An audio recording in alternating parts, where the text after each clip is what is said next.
Queridos hermanos y hermanas, en este mes mariano continuamos meditando o contemplando ese gran misterio de amor que es la Santísima Virgen María. La semana pasada, como recordarán, comenzamos primero viendo o aproximándonos al misterio de María a través de la historia de la salvación, como ella había sido ya anunciada desde antiguo, desde el Génesis y también a través de los profetas y en distintos momentos del Antiguo Testamento. Y como todas esas profecías, todos esos anuncios se habían cumplido, cuando llegada la plenitud de los tiempos, Dios envía a su Hijo Jesús, nacido de mujer, como dice San Pablo, nacido bajo la ley, para rescatarnos a todos aquellos que por temor a la ley estábamos esclavos del demonio. Vimos también, en otro momento, en un siguiente día, nos aproximamos también al misterio de María desde su ser profundo, esta obra que Dios ha hecho en ella, y cómo ese ser se transmitía o se hace manifiesto en sus obras. Hablamos de la visitación a su prima Isabel, hablamos de bodas de Caná, hablamos cómo ella fue pasando de madre, sin dejar de ser madre, a ser discípula, cómo acompañó a su Hijo Jesús en la cruz. Luego, otro día, nos dedicamos al rosario, a partir de ese documento tan bonito del Papa San Juan Pablo II, que justamente se llama el Rosario de la Virgen María. Y finalmente, ayer vimos la relación de María con la Iglesia. María como figura de la Iglesia, María como madre de los creyentes, María como modelo también para el cristiano y para toda la Iglesia. Decíamos ayer que María forma parte de la Iglesia, es el miembro más excelso de la Iglesia y al mismo tiempo es nuestra madre, madre de todos los cristianos, madre de todos los demás miembros de la Iglesia. Y decíamos que la Iglesia participa de esta maternidad de María en el sentido de que así como María dio a luz a Jesucristo, hizo posible que el Verbo se encarnara en su seno y lo dio a luz a este mundo, también la Iglesia da constantemente a luz a Jesucristo en los cristianos, al regenerarnos, al hacernos nacer nuevamente en la pila bautismal. Hoy día quisiera que nos aproximemos al misterio de María ya desde la relación no de ella con la Iglesia, digamos así, sino nosotros con ella, es decir, el culto a la Virgen María. Y para eso nos volvemos a remitir a ese documento del Concilio Vaticano II que comenzamos a ver ayer, que se llama la Lumen Gentium, en cuya parte final, como les decía ayer, cuya parte final se titula María en el misterio de la Iglesia. Una parte lo vimos ayer, ahora nos aproximaremos, o digamos así, si vamos a comentar la última parte de todo este documento que se llama el culto de la Santísima Virgen en la Iglesia, el culto. Porque muchas veces se nos critica, ¿no? ¿Por qué los católicos damos culto a María si es una diosa para nosotros, la equiparamos a Dios, etcétera? Bien, pero no estamos solamente para evitar las críticas, sino más bien con la intención de que podamos profundizar el sentido del culto a la Virgen María, culto que todos nosotros los católicos, y no solamente los católicos, como les decía ayer, también nuestros hermanos ortodoxos, también tienen un culto altísimo, altísimo a la Santísima Virgen María. Bueno, el documento entonces del Concilio Vaticano II nos dice así: María, ensalzada por gracia de Dios después de su Hijo, por encima de todos los ángeles, fíjense ustedes, y de todos los hombres, por ser Madre Santísima de Dios, y porque tomó parte en los misterios de Cristo, todo esto ya lo hemos visto, es justamente honrada por la Iglesia con un culto especial. ¿En qué consiste el culto a la Virgen María? Es lo que vamos a ver ahora. Y de suyo nos recuerda el concilio que este culto a la Virgen María viene desde los primeros tiempos de la Iglesia. O sea, de hecho, han llegado hasta nosotros vestigios o sea, ruinas de la iglesia primitiva de los primeros siglos, donde ya hay iconos o grabados en las paredes, grabados de la Virgen María, imágenes de la Virgen María. Entonces el culto a María está en la iglesia desde sus orígenes, no es algo nuevo, no es algo que se haya inventado en siglos recientes con el rosario, no, esto viene desde los inicios de la iglesia y más todavía desde el concilio de Éfeso. En el siglo V, el concilio de Éfeso declaró a María como Madre de Dios, Madre de Dios. Es decir, que ese niño que se gestó en su seno no tiene solo naturaleza humana, sino también naturaleza divina, una persona. Ya saben que Jesús de Nazaret es una persona, no son dos personas, no, es una persona. Esa persona es la segunda persona de la Santísima Trinidad, una sola persona. Pero en esa única persona hay dos naturalezas. La naturaleza divina, que la tiene desde toda la eternidad, porque se la ha dado el Padre, la fuente sin fuente, de esto hemos hablado antes, y la naturaleza humana que la ha asumido en el seno y del seno de la Virgen María. Una persona entonces con dos naturalezas, sin mezcla ni confusión alguna. Y esto fue ya declarado oficialmente, digamos así, como dogma de la Iglesia, como verdad fundamental de la Iglesia, en el siglo V, en el concilio de Éfeso, aunque ya antes los cristianos le habían atribuido este título. Es el primer título que la Iglesia, movida por el Espíritu Santo, atribuye a la Santísima Virgen María, la de Madre de Dios. Y sigue diciendo así, por eso, principalmente a partir del concilio de Éfeso, ha crecido maravillosamente el culto del pueblo de Dios hacia María en veneración y en amor. Ahora vamos a leer despacio esto. El culto a la Virgen María, fíjense, uno, en veneración, porque reconocemos en ella la Madre de Dios, la más excelsa de todas las criaturas, ha dicho el concilio, por encima de los ángeles. Veneración, uno. Dos, amor, ese amor filial, el amor que todo hijo tiene por su madre. Pero tres, otra cosa más, invocación. También invocamos a la Virgen María, como un hijo invoca a su madre cuando necesita ayuda, ¿no es cierto? La invocamos también. Y la imitación. Son los cuatro aspectos entonces propios del culto cristiano a la Santísima Virgen María. Veneración, amor, invocación e imitación. Si no hay una imitación de la Virgen María en nuestra vida cotidiana, entonces ese culto le está faltando una patita, como la mesa que tiene cuatro patas, quitamos una, se nos cae la mesa, ¿no es cierto? Entonces el verdadero culto a la Virgen María debe ir también en esta dirección, en esta línea. Pedirle a la Virgen María, pedirle a Dios, ¿entiende? Por mediación, por intercesión de María, que nos conceda estas virtudes de María. Virtudes de las que hemos hablado, repito, la semana pasada. Y de esa manera se va cumpliendo, de generación en generación, lo que ella misma dijo. Desde ahora todas las generaciones me llamarán bienaventurada, beata, dichosa, porque el Poderoso ha hecho obras grandes por mí. Y es esto lo que se refleja en el culto a la Virgen María. Las obras que Dios ha hecho en ella y por ella, y las que sigue haciendo a través de ella a favor nuestro. Como decíamos ayer, no porque Dios la necesite, sino porque Dios así lo ha deseado de forma totalmente libre, así Dios lo ha establecido.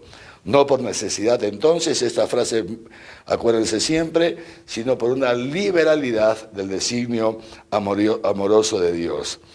Y entonces, sin embargo, el concilio lo dice claramente y nosotros ya lo sabemos, dice así: este culto, tal como ha existido siempre en la Iglesia, a pesar de ser enteramente singular, distinto al que damos a todos los santos, se distingue también del culto de adoración que solamente tributamos a la Santísima Trinidad. Solo a tu Dios adorarás. Eso ya está escrito desde el Antiguo Testamento. El culto a María entonces no es un culto de adoración, no es un culto de adoración. sino que a través del culto a María, justamente en sus diversas formas, siempre este culto a María nos lleva a dar el culto de adoración a Dios, Por eso nos sigue diciendo el Vaticano II, dice: por esto la Iglesia Católica a lo largo de los siglos, el magisterio, los papas, los obispos, etcétera, siempre ha amonestado a todos sus hijos para que fomenten con generosidad el culto a la Santísima Virgen María. El culto a la Santísima Virgen María. Recordábamos en estos días esa frase ya tradicional que nos han enseñado a nosotros los católicos desde pequeños, que nadie puede tener a Dios por Padre, no podemos tener a Dios por Padre si no tenemos a María como Madre, ¿no? Lamentablemente han habido ciertas influencias de comunidades cristianas no católicas que se fueron introduciendo en determinados momentos de la vida de la Iglesia, sobre todo siglo XIX y una parte del siglo XX, que han pretendido extirpar de la Iglesia el culto a la Virgen María, fíjense ustedes. Y con esos complejos que algunas veces algunos católicos tienen, de ir detrás de cualquier novelería, que naturalmente es una falta de formación. Son católicos porque han sido bautizados igual que nosotros en la Iglesia Católica, pero muchas veces pasa esto. Eso, dice San Pablo, algunos que se van detrás de cualquier viento de doctrina, Y entonces puede surgir, por ejemplo, y de hecho ha habido, repito, sobre todo a finales del siglo XIX y en el siglo XX, estos intentos de extirpar, de erradicar el culto a la Virgen María para asimilarnos más a otras comunidades cristianas no católicas o simplemente porque parecía cosa de beatas. La Iglesia, en el Concilio Vaticano II y a partir de ahí, todos los papas, siguiendo con sus predecesores, pero sobre todo del Vaticano II en adelante, ¿por qué? Porque ya empezaba a entrar en crisis también, como dijo el otro día el Papa San Juan Pablo II, había comenzado a entrar en crisis el rezo del Santo Rosario, pero también empezó a entrar en crisis el culto a la Virgen María. Entonces, por eso el Vaticano II y todos los papas sucesivamente, hasta nuestro actual Papa, el Papa Francisco, todos siempre nos animan, nos alientan, nos exhortan a vivir en esta intimidad, así como vivimos intimidad con Dios, Padre, Hijo y Espíritu Santo, también vivir esta intimidad y esta relación filial con la Santísima Virgen María y rendir el culto que ella se merece por haber sido elegida por Dios para asociarla al misterio de la redención de su Hijo, pero también se merece por todas las gracias que ella, en silencio, por lo general sin hacerse notar, muchas veces sin que ni siquiera nosotros lo sepamos, tantas gracias de las que ella es mediadora entre Dios y nosotros, porque Dios la ha querido hacer, como decíamos, mediadora de todas las, en el orden de la gracia, mediadora en el orden de la gracia. La mediación de Jesucristo en el orden de la redención, naturalmente, es única e insustituible. Jesucristo une a María en su misterio redentor, pero naturalmente el único redentor es Jesucristo. Y decíamos ayer, y es importante recordarlo, que si la Virgen María fue concebida sin pecado original, fue justamente porque se le aplicaron a ella por anticipado, Dios, que es omnipotente, lo puede hacer y lo hizo, se le aplicó a ella por anticipado los méritos de la muerte, pasión, muerte y resurrección de nuestro Señor Jesucristo. Eso, el mérito de la Pascua, los méritos de la Pascua de Jesucristo, que a nosotros se nos aplica después de haber nacido, a través del bautismo, a la Virgen María se le aplicaron desde el momento mismo de su concepción, pero porque hay un Redentor. Ella, naturalmente, como nosotros sabemos, no es la Redentora, ¿no es cierto?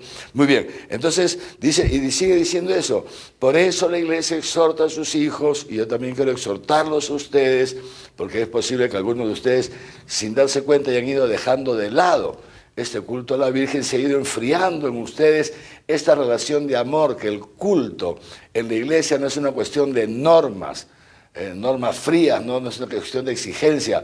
El culto es siempre una relación de amor, una relación de amor. Y por eso es tan importante el contemplar el misterio de María. Por eso he dejado para el último este tema sobre el culto. Primero los he querido llevar, y si alguno ha faltado y no ha podido participar, lo animo. En esta misma Facebook hay una sección que se llama videos, a buscar la semana pasada, miércoles, jueves, ayer lunes, ir buscando, buscar.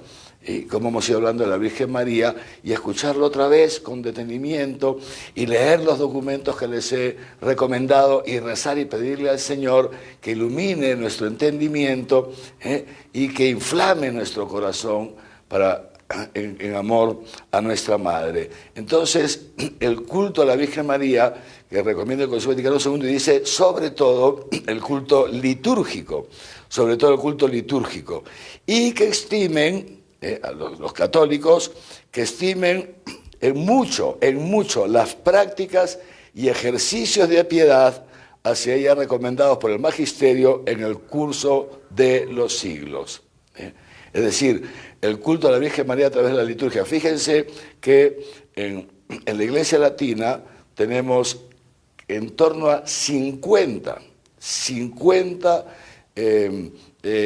misas en honor a la Virgen María, 50, entre prefacios, oraciones, etcétera, casi 50, ahora son 47, 49, en honor a la Virgen María, no solamente en las grandes solemnidades del año, ¿no?, que todos las conocemos, la Inmaculada Concepción, la Asunción, Santa María Madre de Dios, etcétera, sino también para los sábados y con motivo, por ejemplo, de la dedicación de una iglesia, con motivo también de bendiciones de imágenes, etcétera, los santuarios, las dedicaciones de los santuarios, los aniversarios de santuarios dedicados a la Virgen. Fíjense, en los 5 continentes hay santuarios, muchísimos santuarios dedicados a la Virgen María. En los 5 continentes. Aquí en Arequipa ya nosotros sabemos, tenemos nuestro santuario de la Virgen de Chapi en Polobaya, ¿no es cierto? Y en estos santuarios a nivel mundial son millones y millones de fieles católicos que van en peregrinación cada año, como les decía, y sobre todo para darle gracias a la Virgen y a Dios a través de la Virgen por todas las maravillas, todo lo que la Virgen Santa nos ayuda a lo largo de nuestra vida, y por determinadas gracias especialísimas que nos ha hecho en distintos momentos de nuestra existencia, en los momentos de más necesidad. Conozco yo, por ejemplo, muchísimos matrimonios que no podían tener niños, que no podían. Y 1 año, 2 años, 3 años, 4 años, matrimonios que estaban tristes por no poder tener niñitos. Y en peregrinación a un santuario mariano determinado, se le pide la gracia a la Virgen, y después, impresionante, sin tratamientos médicos, sin nada, realmente una gracia de la Virgen, la esposa sale embarazada. Bueno, ¿y cuántas otras gracias cada uno podría? Si pediríamos una lista no terminaríamos nunca de las gracias que todos hemos recibido en algún momento de nuestra vida, y en más de un momento, a través de María. Por eso, este culto en la liturgia, pero también el culto a través de los actos de piedad, devociones, ¿no? Por supuesto, y ya hemos visto el Santo Rosario, lo decíamos el otro día, que es contemplar los misterios de la vida de Jesús a través de los ojos de María, llevados de la mano de María. Fíjense ustedes, repitiéndole constantemente este saludo del ángel, el rezo del Ángelus, que todos conocemos ahora en el tiempo de Pascua. No se reza el Ángelus, se reza el Regina Coeli, que es lo que estamos rezando al final de nuestros encuentros del mediodía. Pero tantos otros, las letanías lauretanas, fíjense, cosa tan bella, ¿no? Las letanías, etcétera. Es decir, hay tantas, pues, y tantas formas. La devoción a María Niña, es decir, a la Virgen María destacando el aspecto de su infancia, la devoción a la Virgen de los Dolores, ¿no? Que aquí también en Arequipa, gracias a Dios, tiene Arequipa tiene mucha devoción a esa imagen tan bonita de la Dolorosa, que está en el convento de Santo Domingo, en el templo de Santo Domingo, pero también en otros templos de nuestra arquidiócesis. Y en fin, cada uno tiene la Virgen de las Mercedes, es patrona, patrona de las Fuerzas Armadas, etc. O sea, hay una serie de advocaciones marianas. Uno puede preferir una, María Auxiliadora, por ejemplo, todos los que se han formado en los colegios, en la espiritualidad, digamos así, salesiana. Hay tantas formas de dar culto a la Santísima Virgen María. Y entonces sigue diciendo el concilio por eso sí dice el concilio, entonces es importante promover, recuperar ahí donde se ha perdido, exhortar, promover el culto a la Virgen María. Ahora, dice el concilio, fíjense, se exhorta encarecidamente a cuantos predican la palabra divina que se abstengan con cuidado tanto de dos cosas. Uno, de toda falsa exageración respecto a la figura de María y al culto a María. Hay que abstenerse de cualquier exageración, ahora vamos a volver a eso, pero también de cualquier mezquindad al tratar de la singular dignidad de la Madre de Dios. Y entonces nos sigue diciendo, y recuerden, finalmente, y estamos terminando con este documento, atentos, fíjense esto, qué importante, recuerden finalmente los fieles, que la verdadera devoción, aquí atentos, que la verdadera devoción a la Virgen María no consiste en un sentimentalismo estéril.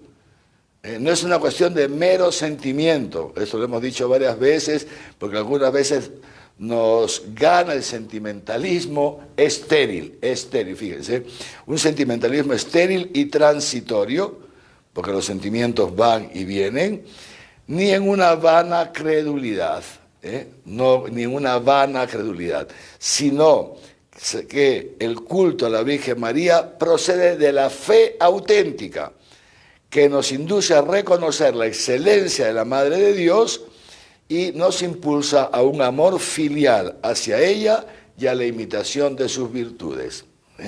Por eso, la mejor hija de María, el mejor hijo de María, el verdadero devoto, es uno que parte, cuya devoción está fundamentada en la historia de la salvación, en la participación de María en la historia de la salvación, en el reconocimiento de María como la mujer elegida por Dios para dar a luz a su Hijo Jesús, como aquella que ha compartido con Jesús los diversos momentos de su vida, pero al mismo tiempo como esta mujer que Dios nos presenta como el paradigma de lo que Él es capaz de hacer en un ser humano que se fía de Él, como la Virgen María, fiat mi, secundum verbum tuum, hágase en mí, fiat, hágase en mí, según tu palabra, según tu voluntad.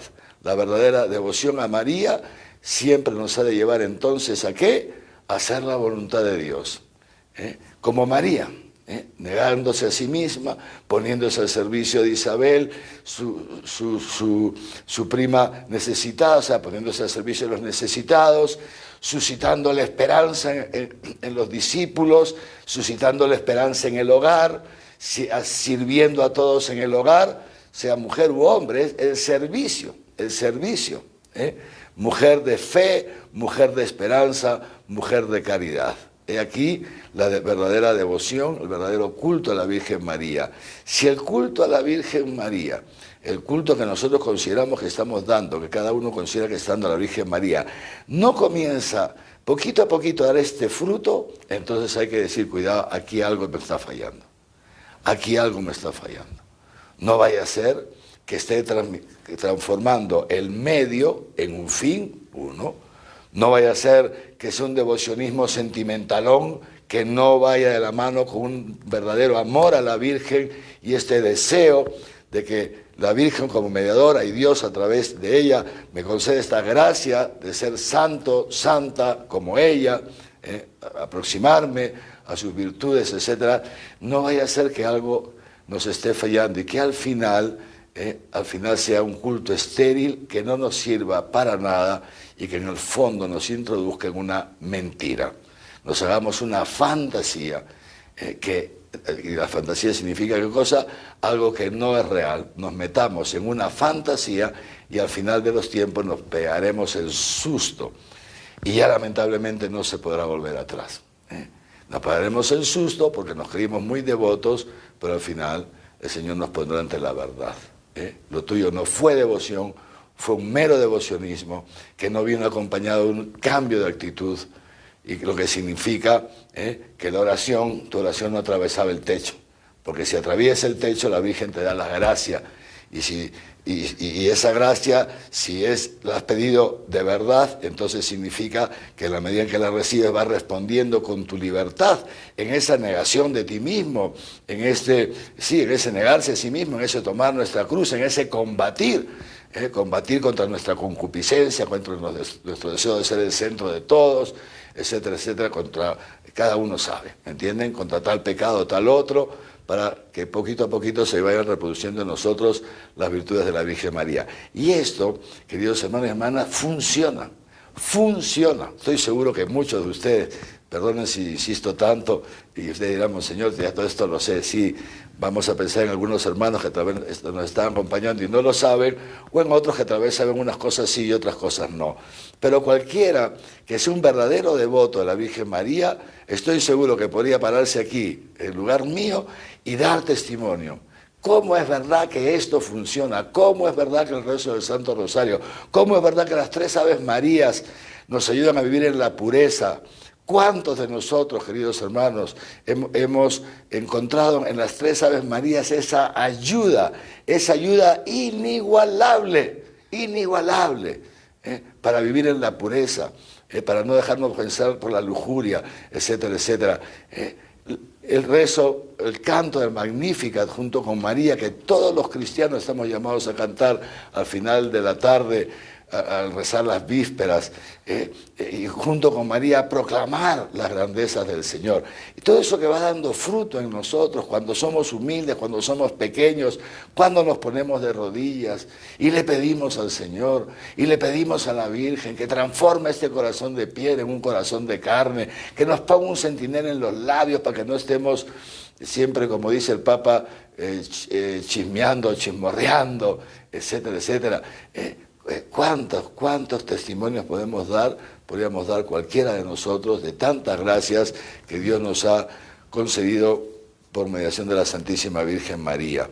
Así pues, el verdadero culto a María, que procede de una fe auténtica y que da como fruto la imitación de sus virtudes. Un amor filial, una relación de amor con María, que es nuestra madre. Esto yo creo que no hace falta absolutamente ningún esfuerzo, basta con conocer un poquito a María y reconocer lo que ella ha hecho por nosotros los hombres para que gratuitamente salga el amor de nuestro corazón. Y entonces, termina diciendo este documento, dice así: mientras tanto, que nosotros le vamos dando este culto a la Virgen, etcétera, etcétera, fíjense qué cosa tan bonita, la Madre de Jesús, de la misma manera que glorificada allá en los cielos, la Virgen María está por encima de todo lo creado, reina, ha sido puesta por Dios como reina y señora de todo lo creado. Es uno de los misterios del Rosario, ¿no es cierto? Reina y señora de todo lo creado. Fíjense, de modo tal, que es una cosa bellísima este diseño del amor de Dios, que el tiempo, las palabras se quedan cortos, ¿no? Fíjense este diseño del amor de Dios que ha querido, atentos, Dios, la Trinidad Santa, que ha creado todo, el único santo, Dios ha querido elevar al hombre, a la naturaleza humana, a lo más alto, y lo ha hecho en Jesucristo, verdadero Dios y verdadero hombre, eso ya se los he dicho en otras ocasiones, y lo ha elevado a lo más alto que existe, lo ha constituido Kyrios, Señor, sobre todo lo creado, dice el apóstol San Pablo. Este que hoy día está sentado a la derecha del Padre, como lo hemos dicho en otras ocasiones y lo profesamos en el credo, en el símbolo de nuestra fe, este que sentado a la derecha del Padre es verdadero hombre. Fíjense a qué altura nos ha elevado Dios nuestra naturaleza humana. Y inmediatamente después de Jesús, verdadero hombre, la Santísima Virgen María. Verdadera mujer, la Santísima Virgen María. Ella no es diosa, verdadera mujer, que ha compartido en todo absolutamente también nuestra naturaleza humana, como Jesucristo, menos en el pecado, porque también ella fue preservada del pecado original, pero es naturaleza humana. Fíjense el amor enorme de Dios hacia nosotros los hombres. Un hombre que es Señor Kyrios, y una mujer que ha sido coronada por el mismo Dios, creada por el mismo Dios, para ser coronada. Dios le ha dado todos los medios, ha hecho toda la obra en ella, para que hoy día una mujer sea la reina y señora de todo lo creado, siempre naturalmente en dependencia de Dios y de su Hijo Jesucristo. Y entonces sigue diciendo así: mientras tanto, esta Madre de Jesús, de la misma manera que ha sido ya glorificada en los cielos en cuerpo y alma, ha sido ya glorificada, pero al mismo tiempo es imagen y principio de la Iglesia, que habrá de tener su cumplimiento en la vida futura. Ahí donde está la cabeza, donde está Cristo, va el cuerpo. Esto es no solamente nuestra fe, esto es nuestra certeza, esta es nuestra experiencia. Igual que cuando se da a luz un niño, las mamás saben bastante de esto, ¿no es cierto? Cuando se da a luz un niño, lo primerito que sale es la cabeza, y la cabeza tira del cuerpo. Por eso cuando el niño no está bien acomodado, los médicos tratan de acomodarlo para que salga la cabecita, y la cabecita tira del cuerpo. Y es lo mismo en este, digamos así, parto celestial. El primero que ha salido, que ha entrado al cielo, es nuestra cabeza, Jesucristo. Y esta cabeza que tira del cuerpo. Y la primera, digamos así, que ha tirado es de la Virgen María. Y nosotros como iglesia sabemos esto, y entonces sabemos que ahí donde está Jesucristo, ahí donde ya llegó María, también nosotros estamos en camino, nosotros aspiramos a llegar. Y por eso dice así, de la misma manera que la Virgen María glorificada allí en los cielos, es imagen y principio de la iglesia, que habrá de tener su cumplimiento en la vida futura, asimismo aquí en la tierra. La misma Virgen María aquí en la tierra precede con su luz al peregrinante pueblo de Dios como signo de esperanza cierta y de consuelo hasta que llegue la venida del Señor. Entonces fíjense, esto que hemos dicho de Jesucristo se da también a la Santísima Virgen María, repito, por liberalidad de Dios. Jesucristo ha ascendido al cielo, pero no ha abandonado a la iglesia en la tierra. No. He aquí que yo estaré con ustedes todos los días hasta el fin del mundo. Nosotros sabemos que Jesucristo está aquí con nosotros. Donde hay dos o más reunidos en mi nombre, ahí estoy yo en medio de ellos. Nosotros sabemos que cuando la iglesia vive su vida cotidiana, no solamente en el momento en que yo me pongo los ornamentos y celebro la misa, no, en mi vida cotidiana, como sacerdote, como obispo, como laico, como consagrada, en mi vida cotidiana el Señor viene conmigo, y esta es nuestra garantía como cristianos. Que Dios ha hecho una promesa: he aquí que yo estaré con ustedes todos los días hasta el fin del mundo. Esto es clarísimo. Jesucristo no está sentado en el cielo viendo cómo cada uno aquí se organiza como puede. No. Esto mismo sucede con la Virgen María. Impresionante. ¿Y cómo es esto posible? Pues como ha sido posible que sin conocer varón engendre al Hijo de Dios. Porque para Dios no hay nada imposible. Este es el punto fundamental. Y Dios es buenísimo, es amorosísimo y hace unas cosas estupendas que a nosotros ni siquiera se nos hubiera ocurrido. Primera garantía de la verdad de todo esto: ¿a quién se le va a ocurrir inventar estas cosas? Imposible. Al ser humano la cabeza no le da. Imposible. Pues fíjense ustedes, lo mismo que sucede con Jesús, sucede con María. María, que ya nos precede en el cielo, pero que al mismo tiempo peregrina con nosotros en la tierra. Fíjense qué cosa tan bonita, dice así: precede con su luz en la tierra precede con su luz al pueblo de Dios que va peregrinando hacia la eternidad. O sea, nos precede la Virgen María aquí en la tierra y por eso estamos cogiditos a ella también como un hijito a su madre. Hace falta ser humilde para eso, ¿no es cierto? Como un hijito a su madre, nos dejamos llevar también de la manito por la Virgen María y acudimos a ella en nuestras necesidades. Muy bien. Y luego ya para terminar entonces, quería decir una palabra, o dos palabritas serán, ¿no es cierto?, sobre, ya hemos hablado de algunas formas de culto. Yo quisiera decir una palabra sobre el culto vinculado, digamos así, a las imágenes. ¿Por qué? Porque también es algo que se ha pretendido meter en crisis en la Iglesia Católica, en primer lugar, sacando una frase de contexto, que ya hablaremos de eso dentro de un momento, pero también por estas influencias que yo, la verdad, queridos hermanos y hermanas, no llego a entender cómo puede ser posible que, habiendo nuestro Señor Jesucristo fundado una única iglesia, no muchas, solamente una, y que esa única iglesia fundada por Cristo subsiste hasta nuestros días de ese Concilio Vaticano II en la Iglesia Católica,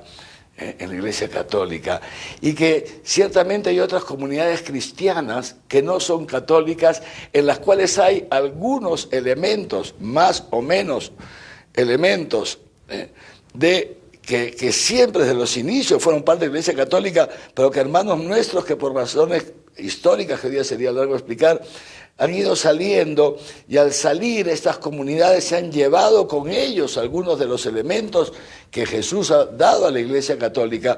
Claro, llevárselos no es que nos los han quitado, no es que nosotros nos hemos quedado sin ellos, sino que los comparten con nosotros, pero ciertamente es la Iglesia Católica la que Dios ha depositado la plenitud de los medios para la salvación. Y estos hermanos nuestros que los queremos porque son nuestros hermanos nuestros por el bautismo. Pensemos, les explico un poquito esto. Por ejemplo, está la Iglesia Ortodoxa. La Iglesia Ortodoxa que prácticamente tiene todos exactamente los mismos elementos que nosotros, ¿no? Incluida la sucesión apostólica, fíjense ustedes, o sea, que está vinculada con la Iglesia desde sus orígenes por tradición ininterrumpida, y que solamente le falta una cosita: reconocer el primado de jurisdicción del Papa, es lo único. Entonces tenemos unos vínculos enormes. Luego ya hay otras comunidades que, por ejemplo, no tienen el sacramento del orden, otras sí, poquito a poquito se va, no tienen ciertos elementos, van dejando de lado ciertos elementos. Pero ¿qué es lo que nos une a todos los cristianos? Nos une el sacramento del bautismo, por el cual hemos sido hechos hijos de Dios, como les decía, en el orden de la gracia, y son nuestros hermanos queridos, queridísimos. Yo tengo una relación estupenda con varios de los pastores o ministros de comunidades cristianas no católicas, y nos queremos muchísimo, por supuesto queremos muchísimo.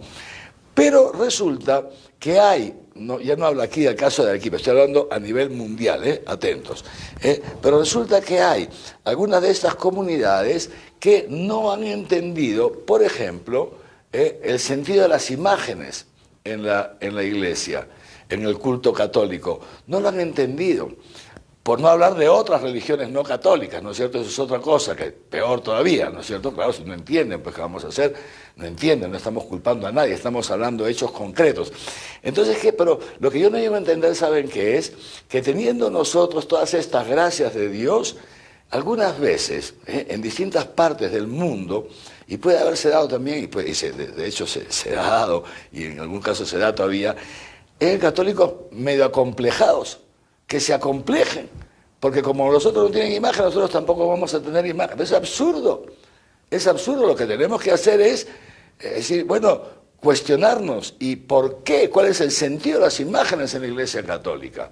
Esto es una idolatría a la imagen, porque me han visitado y me han dicho, me han abierto la Biblia en el Antiguo Testamento, y ahí dice, no te harás imagen de lo que hay en el cielo ni lo que hay en la tierra. No te harás imagen. Entonces, ¿por qué hacemos imágenes? Claro, eso lo dijo Dios en el Antiguo Testamento, en un contexto muy concreto, en que los pueblos vecinos al pueblo de Israel se hacían imágenes de animales. Otros pueblos se hacían unas imágenes, se llaman los ídolos, ¿no?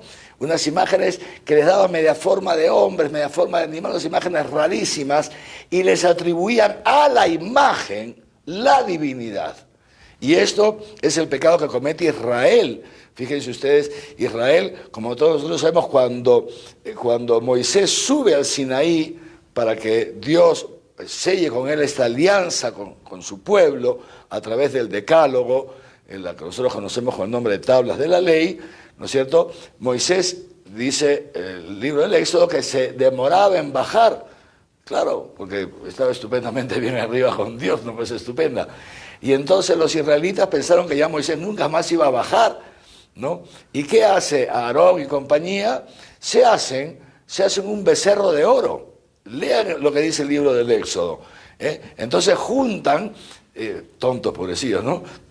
Todas las joyas que habían sacado, que les habían quitado a los egipcios, ¿no? Les habían quitado a los egipcios, es una historia muy simpática, y entonces estaban llenos de cosas, de bienes, de joyas, una cosa impresionante, y juntan todo y lo funden y hacen un becerro, el famoso becerro de oro. Lean lo que dice el libro del Éxodo, que cuando hacen el becerro de oro se postran y dice esto: este es nuestro Dios, el que nos sacó del país de Egipto. No dicen ni siquiera esta es la representación, este es nuestro Dios. En esto consistía el culto de estas religiones, no digo solamente precristianas, prejudías, prejudaicas. Entonces, a esas imágenes es a las que se refiere Dios, a esas imágenes que el padre Josué se lo recordaba ayer en la homilía de la Santa Misa, una homilía muy bonita que lo escuché después, ¿no es cierto? Y por eso dice el Salmo, ¿no? Y dice el Salmo, estos que adoran a esos ídolos son como los ídolos, que tienen ojos y no ven, que tienen oídos y no oyen, que no tiene voz su garganta. Estos ídolos, que explicaba muy bien el padre Josué, que se alimentan del ser humano. Pues a esa idolatría, a ese hacerse estas imágenes, porque se les daban poderes a estas imágenes. Y esto no es el culto católico, absolutamente, seguramente todos nosotros lo sabemos, pero quisiera que repasemos un poquito lo que dice este documento. Fíjense que cuántos documentos tan lindos tiene la Iglesia, y en lugar de estar perdiendo el tiempo viendo cochinadas en televisión, otros que pierden el tiempo leyendo autores que no son católicos, cosas rarísimas, ¿sí? Muchas veces ni se dan cuenta y les meten de contrabando, doctrinas extrañas, etcétera. Leamos, la Iglesia es rica en su magisterio, en sus documentos, que nos ayuda mucho a fortalecer la fe, la esperanza y a vivir mejor la caridad. Este documento se llama Directorio sobre la Piedad Popular y la Liturgia. Directorio sobre la Piedad Popular y la Liturgia, un documento riquísimo, que nos ayuda muchísimo. Y este documento, fíjense ustedes, que es del año 2002 y está totalmente vigente, dice así, miren, una expresión de gran importancia en la piedad popular, que forma parte del culto católico, la piedad popular, que no es una cosa para cristianos de segunda categoría, como bien ha dicho el Papa Francisco, que es otro problema grave de ciertos sectores de católicos, que piensan que la piedad popular es para la chusma. Absurdo, absurdo, absurdo. Un pecado de soberbia tremendo, tremendo. La piedad popular forma parte del patrimonio de la Iglesia. Es un patrimonio riquísimo, riquísimo, riquísimo. Y cualquiera que conoce gente que es verdaderamente piadosa y que vive su piedad con fe, cualquiera puede dar testimonio que gente que realmente tiene unas virtudes cristianas enormes. Y una de ellas, la principal, es que ya quisieran muchos de los modernos tener, ¿saben cuál es? La asociación a Jesucristo crucificado, que es el culmen de la vida cristiana. La asociación a Cristo crucificado.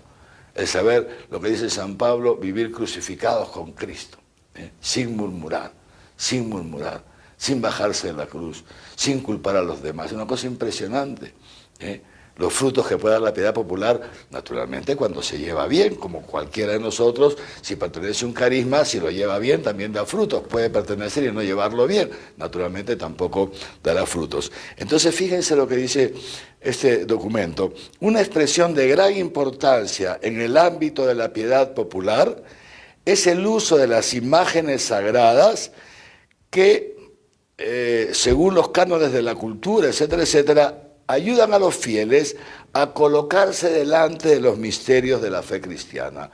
Las imágenes son un medio, no son un fin en sí mismas, pero nos ayudan a contemplar, a elevarnos para contemplar los misterios de la fe cristiana. Por eso la veneración por las imágenes sagradas pertenece, de hecho, a la naturaleza de la piedad católica, forma parte de la naturaleza de la piedad católica, es un signo de gran patrimonio, etcétera, etcétera, que se puede encontrar en iglesias y santuarios a cuya formación ha contribuido frecuentemente la devoción popular. Por eso es válido el principio relativo al empleo litúrgico de las imágenes de Cristo, de la Virgen y de los santos, tradicionalmente afirmado y defendido por la Iglesia, consciente, ahora atentos, de que los honores tributados a las imágenes, los honores que le tributamos a las imágenes, pasamos delante de un crucifijo, hacemos una venia, por ejemplo, ¿no es cierto? Entonces los honores a las imágenes no se dirigen a las imágenes, sino a las personas que en ellas representadas, ¿no es cierto? Es decir, cuando yo paso delante, cuando yo incienso, por ejemplo en la misa, voy a poner un ejemplo, incienso una imagen de la Virgen María, no estoy incensando la imagen, estoy incensando a la Virgen María, estoy expresando con un signo externo este honor que le tributamos a la Virgen. Naturalmente, cuando cualquiera de nosotros pone en su casa una imagen de María y le prende una velita, no le está prendiendo la velita al objeto, no al objeto, por favor, es lógico. Es lógico, le estamos prendiendo la velita a María como un signo externo de lo que sea, de amor, de cariño, o como un signo externo de nuestra oración, como un signo externo de la petición que queremos, de la gracia que queremos que nos conceda. Es a María, no es a la imagen, es lógico. La imagen representa a la Virgen María. ¿Cuántos de ustedes han estado enamorados? Espero que casi todos, ¿no es cierto? Y si alguna vez enamorados de la esposa, de la novia, de la enamoradita, o de la mamá, que está lejos, etcétera, ¿cuántas veces hemos cogido una foto y le hemos dado un beso? ¿No? ¿Por qué? Porque nos ha brotado del corazón el querer estar a su lado para darle un beso. No estamos besando, digamos así, el beso no va a la foto, el beso va a la mamá, el beso va a la novia, es a ella a quien figurativamente estamos besando, es lo mismo. Entonces, por eso dice, entonces los honores tributados a las imágenes en realidad se dirigen a las personas que ellas representan. Y justamente por eso, dice, el necesario rigor pedido para las imágenes de las iglesias debe poder encontrarse también en las imágenes dedicadas a la devoción personal. Esto sí, tenemos que cuidar, esto es lógico, ¿no es cierto?, que no se desvíe el uso que hacemos de las imágenes en el culto, que no se desvíe, porque también efectivamente puede ser que alguien le dé a un objeto, decíamos el otro día, por ejemplo, el rosario, ¿no es cierto?, le dé al objeto en sí, crea que ese objeto tiene unos tributos como si fuera un amuleto, digamos así, ¿no? Entonces, lógico, esas son desviaciones. Pero las desviaciones son excepciones. Las desviaciones no afectan la verdad de la naturaleza de las cosas. Pues bien, entonces, y nos dice, este que les he leído es el número 18 de este directorio. Y más adelante, fíjense, el número 238 nos recuerda ya que fue el concilio de Nicea, el segundo concilio de Nicea, en el siglo VIII, en el siglo, 787, finales del siglo VIII, fíjense, que defendió con fuerza la veneración de las imágenes sagradas y declaró, dice así, con todo rigor e insistencia, que a semejanza de la figura de la cruz preciosa y vivificadora, las venerables y santas imágenes, sea que estén pintadas o en mosaico o en cualquier otro material adecuado, deben, no es que pueden, no, es que deben ser expuestas en las santas iglesias de Dios, sobre los diferentes vasos sagrados. Por eso se dan cuenta cuántos cálices que se usan en la misa tienen estas figuras sagradas, etcétera. Fíjense, deben ser expuestas en las santas iglesias de Dios, en los diferentes vasos sagrados, en los ornamentos, es decir, en la casulla que usa el sacerdote, etcétera, en las paredes, los murales, en los cuadros, en las casas y en las calles. Fíjense, y en las calles. Y fíjense, esto ya lo declara el Concilio de Éfeso el Concilio Nicea II en el siglo VIII, pero no es que recién ahí comienza, no, sino que ya poco antes del concilio se habían introducido en la Iglesia Católica estas corrientes que han vuelto hace un tiempo que les he dicho, que querían erradicar las imágenes considerándolas idolátricas. Absurdo. O sea, esta corriente que se mete ya en la edad antigua. ¿Y por qué se mete? Porque ya desde los inicios, la Iglesia, desde los inicios, fíjense ustedes, muy prontito, ha recurrido a las imágenes, muy prontito. ¿Y por qué? Fíjense, y dice así, ¿no? Hasta en las casas, etcétera, etcétera. Y dice, y nos referimos tanto a la imagen del Señor Dios y Salvador nuestro Jesucristo, la imagen de Cristo, como de la Inmaculada Señora Nuestra, la Santa Madre de Dios, la Virgen María, los santos ángeles y todos los santos y los justos. Fíjense, y todos los santos y los justos. Porque también la imagen de un santo nos ayuda. Ahora vamos a ver en qué nos ayuda o nos puede ayudar. ¿Y por qué? ¿Cuál es el fundamento? El fundamento teológico. El fundamento teológico de el acceder, el usar, el promover las imágenes en el culto para ayudarnos en la fe. Dice así, los santos padres encontraron, los santos padres, estamos hablando fundamentalmente de los obispos de los primerísimos siglos de la Iglesia, eso se conoce con el nombre de santos padres, encontraron en el misterio de la encarnación de Cristo el fundamento el uso de recurrir a las imágenes, el fundamento. ¿Por qué? Porque vieron en Cristo, en Cristo vieron la imagen visible del Dios invisible, porque eso es Cristo, como lo recordamos el otro día. Felipe le pide a Jesús, muéstranos al Padre, y esto nos basta. Y Jesús le dice, Felipe, tanto tiempo conmigo y no ves al Padre, y no conoces al Padre, quien me ve a mí, ve al Padre. Entonces, dice así, fíjense, los santos padres encontraron el misterio de Cristo, verbo encarnado, en la encarnación del verbo que asume nuestra naturaleza humana, la imagen de Dios invisible. Y por tanto, justamente al tener ya una imagen de Dios invisible, que es Jesucristo, entonces es ahí donde se encuentra el fundamento del culto que se rinde a las imágenes sagradas. Porque a través de la encarnación del Verbo se ha iniciado una nueva etapa en la economía, dice así, de las imágenes, es decir, en la forma de relacionarnos con las imágenes. Imágenes que bendecidas pasan a ser imágenes sagradas, queridos hermanos y hermanas, con esta finalidad de ayudarnos.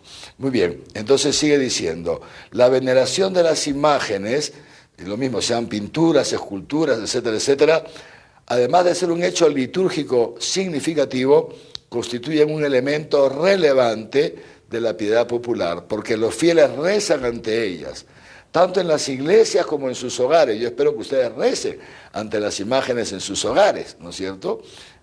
Las adornan con flores, con luces, etcétera, etcétera, las llevan en procesión, cuelgan de ellas los exvotos como signo de agradecimiento, etcétera, etcétera, etcétera. Sin embargo, nos vuelve a decir lo mismo el Concilio Vaticano II, aquí atentos, ¿no? Sin embargo, si la veneración de las imágenes no se apoya en una concepción teológica adecuada, puede dar lugar a desviaciones. Entonces, nos explica el documento, entonces, qué son en realidad las imágenes sagradas, cuál es la aproximación que debemos tener con ellas en el culto y en qué nos deben ayudar para estar seguros que estamos rindiendo el culto católico y no nos hemos desviado. Número 240, lo menciono y ya terminamos. Dice, primero, fíjense, las imágenes son una traducción sensible, en algo que podemos ver, que podemos tocar, del mensaje evangélico.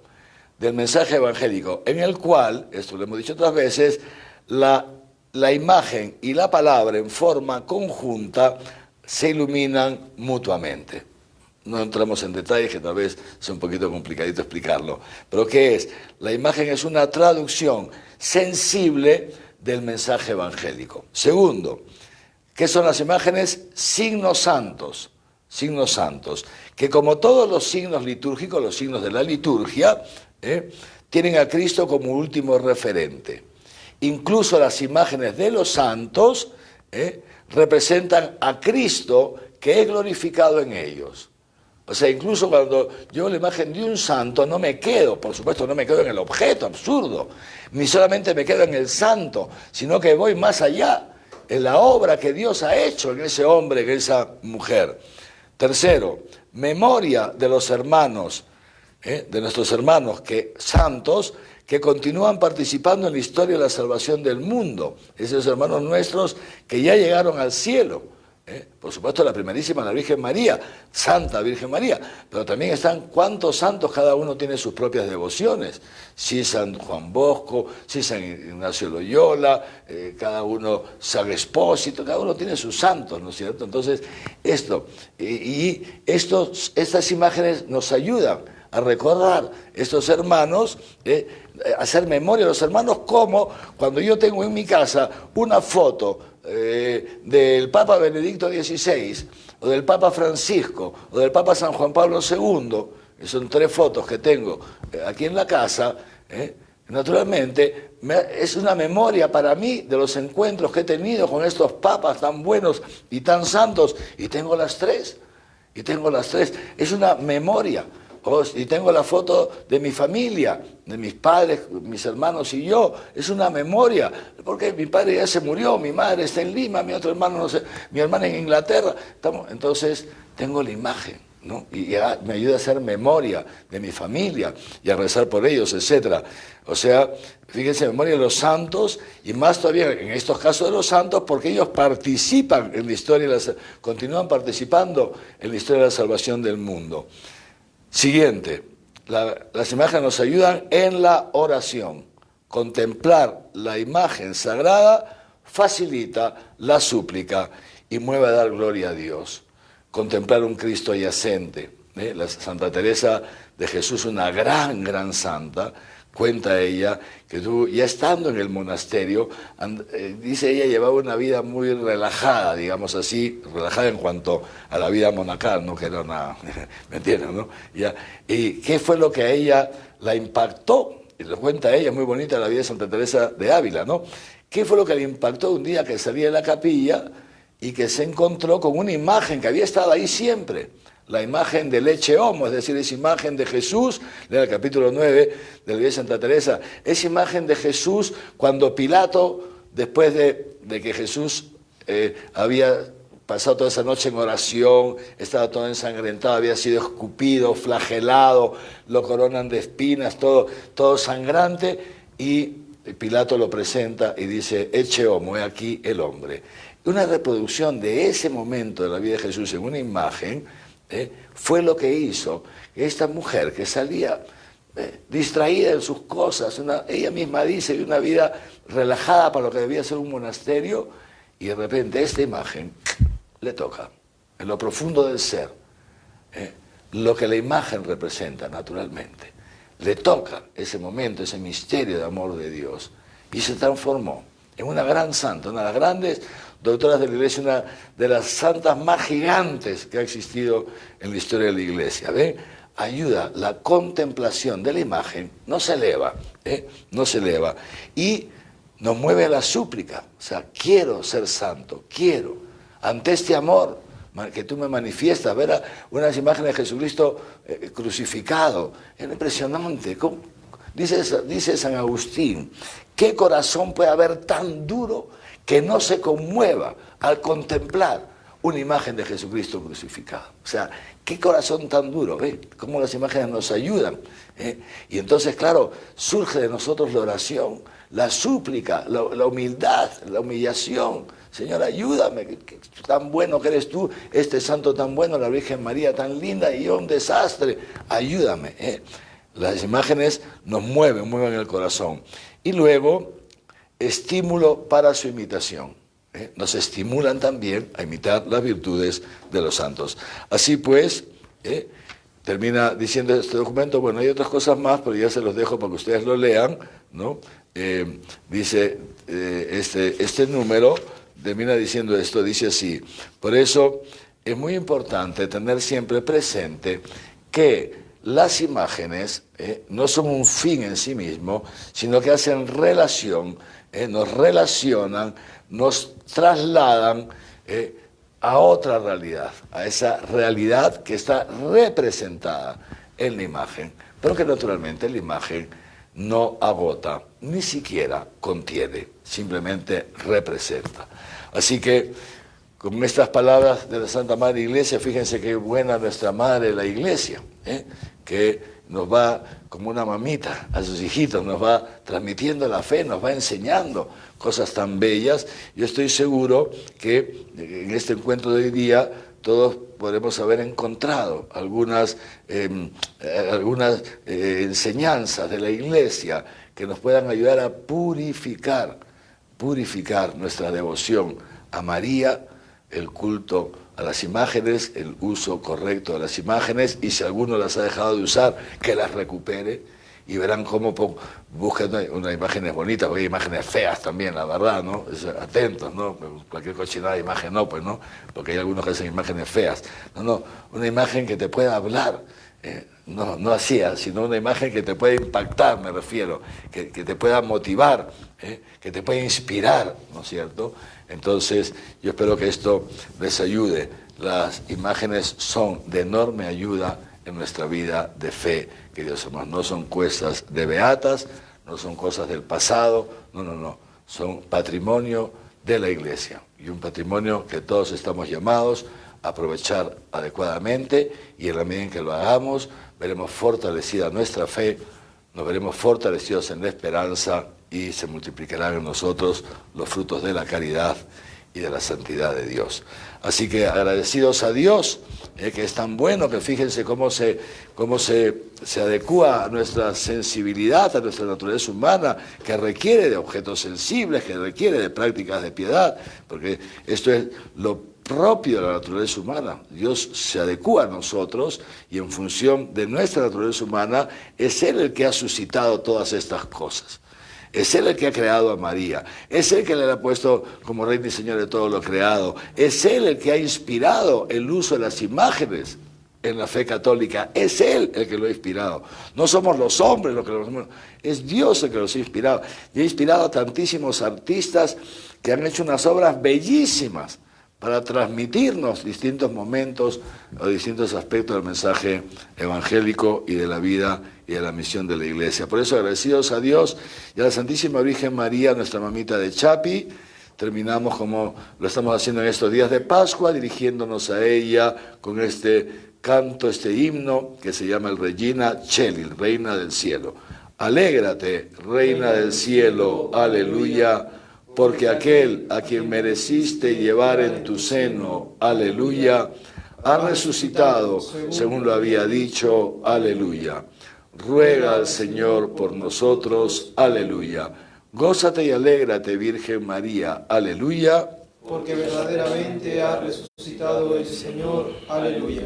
Oremos. Oh Dios, que por la resurrección de tu Hijo, nuestro Señor Jesucristo, has llenado el mundo de alegría.